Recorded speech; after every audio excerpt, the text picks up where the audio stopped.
Hello guys welcome to our mini blog. आज मो blog T start करुच्ची आम घर गली आज मु आपण मानक वीडियो माध्यम रे आमर ज्वेलरी शॉप देखेबी। मु आम मेन रोड को बाहरी जाइथिली। एपटे आपण पाइजिबे मुख्यमंत्री अभियोग प्रकोष्ठ केन्दुझर। आपण मानकर किछि भी जदि अभियोग थिबो एठी आसिकी देई परिबे। देन आपण एठी ओमेन्स कॉलेज देखि पारुथिबे।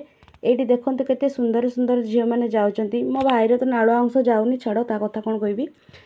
कौन है ये लोग, कहां से आते हैं? तापरे मो स्कूटी रे पेट्रोल पकावा पई पळैथिली।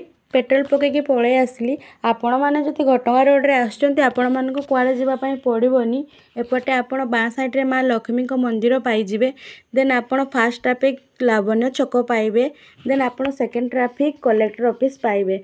एपटे मोर टाइम भी हो जाउतला। एपटे ट्राफिक रे टाइमर ही हो जाइतला बोली मु एपटे गाड़ी बुलेकी पळै आसली। आपण माने सेमती करिवेनी। आपण ट्राफिक रो रूल रेगुलेशन मानिबे।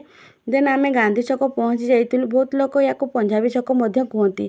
तापरे आमे गांधी छक डाहाण साइड काटिदेलु। देन आमर स्टोर पहुँची गला एम एन ज्वेलर्स। आसिक आम स्टोर विजिट करिवे।